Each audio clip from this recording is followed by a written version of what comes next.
இவர் இஷ்டத்துக்கு மலேசியாவில் ஆடியோ லான்ச் வச்சு தனி ஃப்ளைட்டில் அவளுக்குலாம் அவருக்கு சம்பளமே 50 லட்சம் வரும். சம்பளம்லாம் அவருக்கு துச்சம். அவருக்கு மக்களுக்காக வந்துட்டார். இனிமேல் அவருக்கு சம்பளம்லாம் பெரிய விஷயம். சம்பளத்தை பெரிய விஷயம்னா அவர் விட்டு கொடுக்க மாட்டார், ப்ரொடியூசர் தானே விட்டு கொடுக்கணும். என்ன நடக்குது, மலேசியா போலீஸ் என்ன மாதிரியான பயங்கரமாக கண்ணில் விளக்கணை விட்டு தேடிட்டு இருக்காங்க. அந்த துண்டே எங்கேயும் வித்துறக்கூடாதுன்றாங்க. தமிழ் கடைகள் இருக்குது பாருங்கள் கேஎல்ல, இந்த கலர் துண்டே விற்க தடை பண்ணிட்டாங்க. ஒரு காலத்தில் கம்யூனிஸ்ட் கொடியை தடை பண்ணாங்க, சிகப்புன்னாலே தடை பண்ணாங்க. இப்போவும் அதே தான், சிகப்பு மஞ்சள். அதனால் அந்த துண்டே விற்கக்கூடாதுட்டாங்க. எங்கேயாவது விற்றீங்கன்னா கடையை சீல் பண்ணிடுவோம்ட்டாங்க. ஒருவேளை ட்ரெஸ்ஸிங்கே அந்த மாதிரி மாற்றிட்டா, yellow colour pant red colour சட்டை போட மாட்டாங்கல்ல. இது விஜய் போட முடியும், மற்றவங்களாம் அந்த இதே இருக்கக்கூடாது, பேண்ட்டை கழட்டிட்டு விட்டுருவாங்க. நீங்கள் எதாக இருந்தாலும் அவன் ஃபைன் போட்டுருவேன்றா இல்லை பேண்ட்டை கழட்டி. ஆனால் அது நார்மல் கலர்லண்ணே, yellow colour pant red colour சட்டை அதெல்லாம் போடுங்க. அது ஒரே மாதிரி 4 பேர் போட்டான்னா அது கட்சி கொடி ஆயிடுதுல. ஒருத்தன் போட்டால் பரவாயில்ல. இல்லை, அது ஒரு வகையான ஒரு யூனிஃபார்ம். அதை அந்த நாட்டில் ஏற்றுக்க மாட்டாங்க. அதெல்லாம் உங்கள் ஊரில் வச்சுக்கன்றாங்க. அங்கே மலேசியா ஏர்போர்ட்லாம் டப்புன்னு கழட்டி விட்டுருவாங்க பேண்ட்டை, கவலைப்பட மாட்டாங்க. நீங்கள் பார்த்துருக்கீங்களா இல்லையா? மிகேஷன் தாண்டி போய் கஸ்டம்ஸில் போகும்போது பெல்ட்டெல்லாம் கழட்ட சொல்லுவாங்க. ரொம்ப சந்தேகம் இருந்தால் பேண்ட்டை கழட்டுன்றாங்க. சேப்பு பேண்ட்டை தூக்கி இதில் போட்டுருவாங்க, குப்பையில் போட்டு போட்டுருவாங்க. அவன் 2000 தான் நடந்து வரணும். இந்த மாதிரி தமிழ்நாடு கவர்மெண்ட் பண்ணியிருந்ததுன்னா இந்த அளவுக்கு விட்டுருக்க மாட்டாங்க. இவங்க ஆடுற ஆட்டத்துக்கெலாம் இந்த பொய் புரட்டு பித்தளை ஆட்டம், பாண்டிச்சேரியில் போய் கற்றுனது, பாண்டிச்சேரியில் போய் பாண்டிச்சேரிக்காரனே கழுவி ஊற்றுனது, இதெல்லாம் நடக்காதுங்க மலேசியாவில். செங்கோட்டையனை கூட்டு போக மாட்டாங்க. இது வந்து சினிமா ஃபங்க்ஷன் தானே. நாஞ்சில் சம்பத்தெல்லாம் கூட்டு போக மாட்டாங்க. ஏன்னா சினிமா ஃபங்க்ஷன் அவருக்கு அந்த வாய்ப்பு கிடைக்காதானே. வாய்ப்பு இது சினிமா ஃபங்க்ஷன் கூட்டு போனால், ஏன் நாஞ்சில் சம்பத்தை கூட்டு போனால் ஜெயிலில் தான் இருக்கணும், மலேசியா ஜெயிலில். ஏன் இங்கே பேசுகிற மாதிரிலாம் அங்கே பேசினா உள்ள தூக்கி வச்சுருவாங்க. புஷி ஆனந்த் எப்படினாலும் என்னை கூட்டு போயிருங்க மலேசியா, நான் பார்த்தே ஆகணுன்ட்ருக்காங்க. நான் தனியாக போக முடியாத தலைவரே, நீங்கள் என்னை கூட்டு போங்க. ஒருவேளை அவர் அங்கேயே பிடிச்சி வச்சிட்டாங்க. இல்லை, அவர் பேச மாட்டாங்க. புஷியானந்த் வந்து எப்படின்னா அவங்க வந்து கூட பாவம்னு விட்டுருவாங்க. புஷியானந்த் 4 கொலை பண்ணிட்டா கூட முகத்தை பார்த்தா சரி இவர் அப்படி பண்ணியிருக்க மாட்டார்னு சொல்லி விட்டுருவாங்க. அந்த ஒரு இது இருக்குது. அவர் நல்ல டைப். அவர் சேடு ஃபீஸ் ஆமாம் இருக்குது. ஓ ஆமாம்ல, இப்போ அது வந்து சார்ட்டர் ஃப்ளைட். ஒருவேளை ஒரு பெரிய ஃப்ளைட் வச்சுருந்தா. ஃபேவரேட் இவர்கிட்ட கிடையாது, அந்த அளவுக்குலாம் காசு கிடையாது அவர்கிட்ட. இல்லைண்ணா, வெளிநாடு போகிறதுக்குலாம் ஃப்ளைட் வச்சுருப்பாங்க. பெரிய ஃப்ளைட் 4000 கோடி வருது. அதனால் அவ்வளோ காசுலாம். இப்போ இவர் வச்சிருக்க ஃப்ளைட் இந்தியாவில் மட்டும் தான் போகலாமா? இல்லை, போகலாம், எங்கே வேணாலும் போகலாம். எவ்வளோ தூரம் பறக்குதோ ஏறி அமெரிக்கா கூட பாதியில் நீந்தி பெட்ரோலை போட்டு தண்ணி குடிச்சிட்டு போகலாம். ஆனால் அவ்வளோ தூரம் போகணுமே, 3 மணி நேரம் மலேசியா வரைக்கும் போகுதுன்னு வைங்க. கடல் மீன் பறக்க தாட்டான்னு சொல்லி ஏதாவது ஒரு என்ஜின் இதாகிடுச்சுன்னு வைங்க, என்ன பண்ணுவீங்க? எங்கேயும் இறக்க முடியாது, நேரம் மலேசியாவில் போய் தான் இறக்க முடியும். ஸோ அதனால் என்ன, ஆனால் பப்ளிக் ஃப்ளைட்லேயும் போக மாட்டார் கடலில். ஒரு சுறா மலேசியாவில் மலேசியன் ஏர்லைன்ஸ் மட்டும்தான் வந்து அதில் தான் ஃபஸ்ட் கிளாஸ் இருக்குது. இல்லைன்னா இத்திஹாட் இந்த மாதிரி போகிற அரேபியன் கண்ட்ரி, சிங்கப்பூர் ஏர்லைன்ஸ் வழியாக கூட போகலாம். போகலாம், சிங்கப்பூர் ஏர்லைன்ஸில் போகலாம். அதில் வந்து ஃபஸ்ட் கிளாஸ் இருக்குது, தனி கேபின்ஸ்லாம் இருக்குது, நல்லாயிருக்கும். அதில்னா அவர் போகலாம். ஆனால் இவர் சார்ட்டர் ஃப்ளைட்டில் போனார்னா நிறைய பேர் அள்ளி போட்டு கொண்டு போகணும்ல. நம்ம ஊர் கட்சிக்காரங்கள சுமோவில் ஏற்றுவாங்க தெரியுமா பின்னாடி. அது மாதிரிலாம் இவர் என்றைக்குமே பண்ணதே இல்லை. இல்லை, ஏற்ற மாட்டார். இருந்தாலும் கூட யாராவது கூட ஆதவர்ஜுனா புஷி ஆனந்த் அவங்க தான். ஆமாம், அதே 4 பேர் ஆச்சு, பைலட்டு அதில் 5 பேர். 5 பேர், அப்புறம் கூட 2 பேர் அது இது இருக்கும். அது அப்படியெல்லாம் சேர்த்து அவர் 7000 ஒரு 7-8 பேர் வந்துடும். ஸோ அப்படி இருக்கும்போது இப்போ புதுசாக வேற ஒருத்தர் செங்கோட்டையனை கூட்டு போக மாட்டாங்க. இது வந்து சினிமா ஃபங்க்ஷன் தானே. நாஞ்சில் சம்பத்தெல்லாம் கூட்டு போக மாட்டாங்க. ஏன்னா சினிமா ஃபங்க்ஷன் அவருக்கு அந்த வாய்ப்பு கிடைக்காதானே. வாய்ப்பு இது சினிமா ஃபங்க்ஷன் கூட்டு போனால், ஏன் நாஞ்சில் சம்பத்தை கூட்டு போனால் ஜெயிலில் தான் இருக்கணும், மலேசியா ஜெயிலில். ஏன் இங்கே பேசுகிற மாதிரிலாம் அங்கே பேசினா உள்ள தூக்கி வச்சுருவாங்க. ஆனால் இந்த பாயிண்ட் அவங்க ஃபஸ்ட்டு யோசிச்சிருக்க மாட்டாங்கன்னு நினைக்கிறேன்.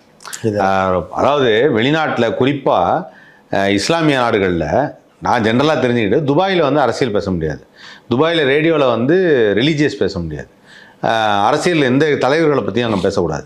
இது அவங்க ரூல். நீங்கள் என்ன வேணாலும் பண்ணிக்கலாம். அப்போது மதிப்பிற்குரிய முதல்வர்கள் போயிருந்தப்போ கூட போட்டாங்க. ஆனால் அரசியல் பேசலை, அரசியல் பேச முடியாதுங்க. அது கரெக்டு, அரசியல் பேச மாட்டாங்க. இப்போ விஜய் வந்து விஜய்க்கு அரசியல் தெரியாதுன்னு வச்சுக்கோங்க, அது வேறு விஷயம். யாரையாவது பிடிச்சி மானாங்கண்ணியாக பேசி விட்டா அப்படின்றக்காக விட்டுருக்காங்க. இப்போ புஷி ஆனந்த் எப்படினாலும் என்னை கூப்பிட்டு போயிருங்க மலேசியா, நான் பார்த்தே ஆகணுன்ட்ருக்காங்க. நான் தனியாக போக முடியாத தலைவரே, நீங்கள் என்னை கூப்பிட்டு போங்க. ஒருவேளை அவர் அங்கேயே பிடிச்சி வச்சிட்டாங்க. இல்லை, அவர் பேச மாட்டாங்க. புஷி ஆனந்த் வந்து எப்படின்னா அவங்க வந்து கூட பாவம்னு விட்டுருவாங்க.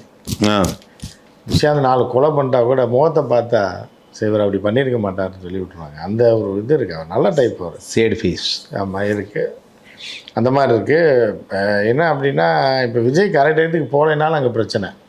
இங்கே மாதிரிலாம் பண்ண முடியாது. இங்கே மாதிரிலாம் பண்ண முடியாது. வெளிநாட்டில் சொல்கிற மாதிரி 4 மணிக்கு ஃப்ளைட் ஏறுதுன்னா லேட்டாக போச்சுன்னு வைங்க. 4 மணினாலே அது மலேசியாவில் 5:30 மணின்னு. ஆமாம் 5:30 மணி முடிஞ்சு நமக்கு 4 டைம் தெரியாமல் போனாங்கன்னு வைங்க சிக்கலாயிரும்.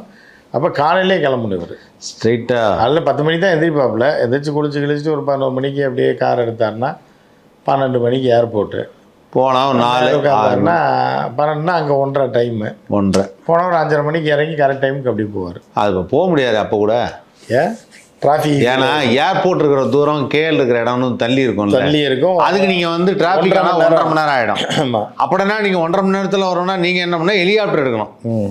இல்லைன்னா நீங்கள் வந்து ட்ரெயினை பிடிச்சி வரணும். பட் ட்ரெயின் பப்ளிக் டிரான்ஸ்போர்ட்டில் வரமாட்டார் அவர் இதுக்கு. அதனால் அது ஒரு சிக்கலாகும். வேறு என்ன மாதிரியான அரேஞ்ச்மெண்ட்ஸ்லாம் இருக்கும்னு நினைக்கிறீங்க அந்த இடத்துல? ஆக்சுவலாக இந்த மாதிரி ஷோக்கெல்லாம் பார்த்தீங்கன்னா ஹைடெக் பஸ் இருக்குங்க. அதில் தான் போவாங்க. ரஜினி, கமல் யாராக இருந்தாலும் பழைய ஷோ நடத்துகிற நடிகர் சங்க விடாலும் அப்படி தான் போனாங்க. அப்படி தான் ஹைடெக் பஸ்ஸில் ஏற்றுறோம். ஏசி இருக்கும், உள்ளே இருக்கும், ரெஸ்ட் ரூம் இருக்கும், எல்லாமே இருக்கும்.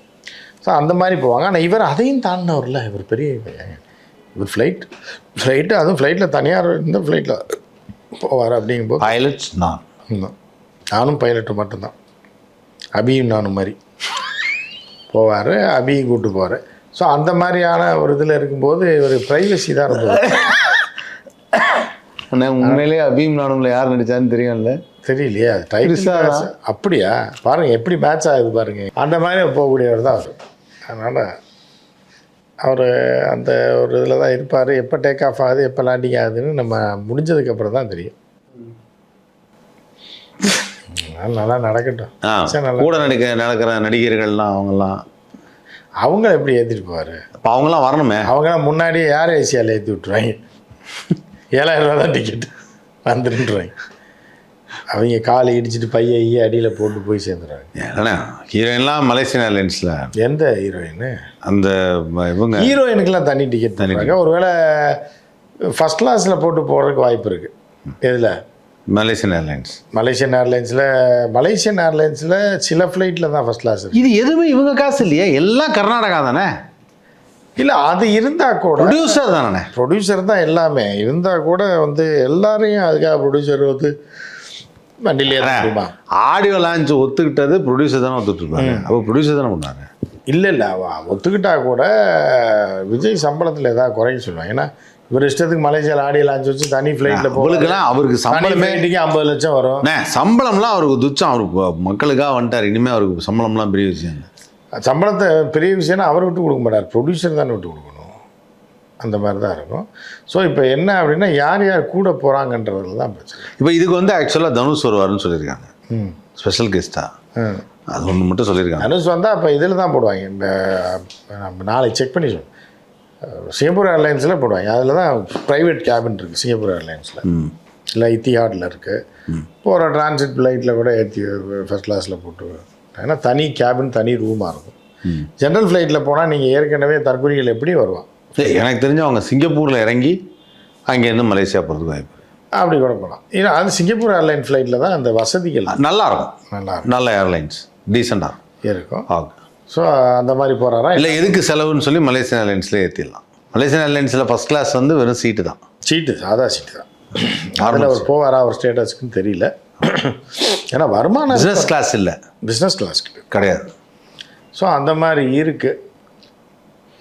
என்ன நடக்குது? மலேசியா போலீஸ் என்ன மாதிரியான பயங்கரமாக கண்ணில் விளக்கணை விட்டு தேடிட்டு இருக்காங்க. அந்த துண்டே எங்கேயும் விற்றுறக்கூடாதுன்றாங்க.